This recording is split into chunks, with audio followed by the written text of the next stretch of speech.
Sometimes you can do everything within your ability to have peace with someone in your life, and circumstances outside of your control do not allow it.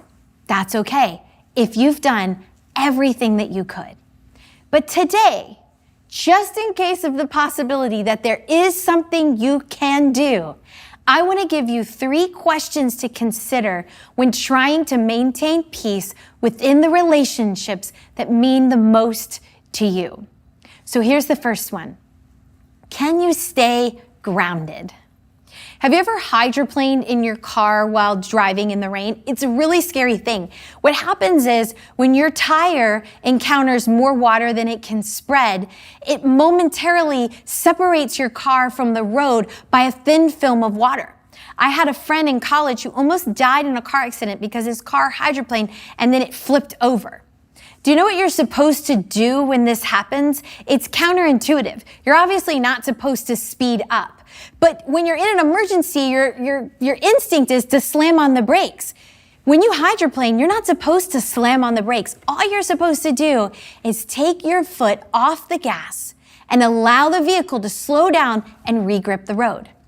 When it comes to relationships, we're going to encounter momentary situations where we must make a choice in how we will respond. And in that split second, we can either regain traction and keep moving, or we can flip the car, so to speak.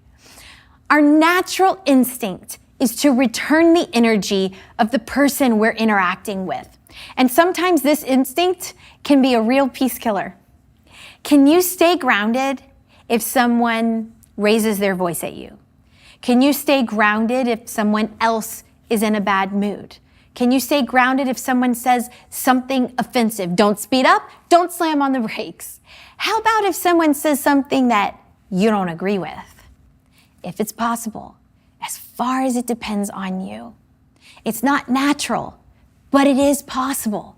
Our instinct is to match the energy of the person that we're interacting with. But if you can stay grounded, you might be able to avoid a relational wreck. And as we learn to live at peace with one another, we learn that sometimes I am the one who goes off the rails and the other person needs to stay grounded. But if it's possible, can I, in a split second, do the thing that's counterintuitive in order to keep the peace? How do we do this? Well, here's my second question. Am I assuming the best about this person? I feel like we have become the most easily offended generation of human beings that ever existed on this planet. If someone expresses an opinion that we don't agree with, we're offended. If someone's late, we're offended. If someone doesn't speak to us, we get offended. If someone doesn't invite us, we're offended. Our feelings are hurt. Offense begins when we assume the worst about someone's intentions towards us. They don't respect my time. They don't listen to me. They're trying to make me mad. They know I don't agree, and they're saying it anyway. But what if? What if you assumed the best? There's a verse in Proverbs that says, this is Proverbs 19:11, a person's wisdom yields patience. It is to one's glory to overlook an offense. What if instead of jumping to conclusions about someone's intentions, we saw past their behavior and assumed the best about them? Maybe they're having a bad day and it has nothing to do with you, and a little compassion would go a long way.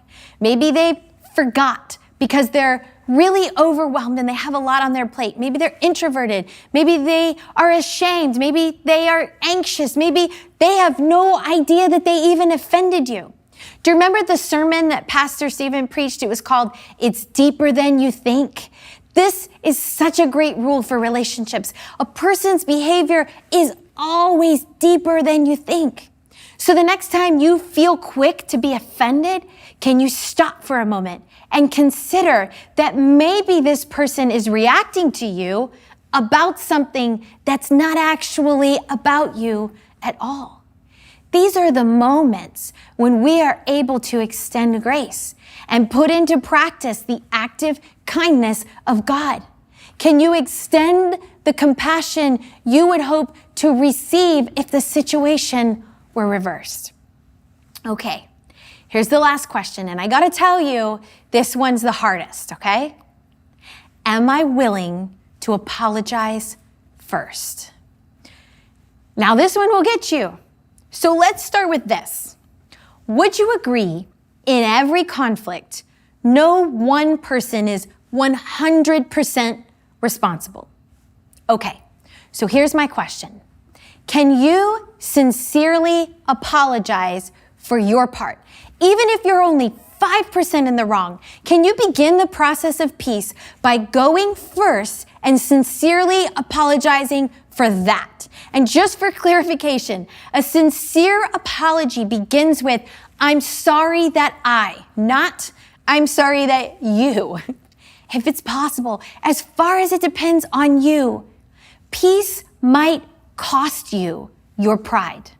Because the 3 hardest words that a person can ever say is, I was wrong. Especially when you feel like they were more wrong than you. It's hard. But in my experience, the times that I get this right, the momentary pain of admitting my fault when I feel hurt is so worth the peace that comes when a relationship with someone I care about is restored. To be in harmony with friends and family and coworkers, it requires work, but it is so worth it. Look back at our scripture. As a prisoner for the Lord, then, I urge you to live a life worthy of the calling you have received. Be completely humble and gentle. Be patient, bearing with one another in love.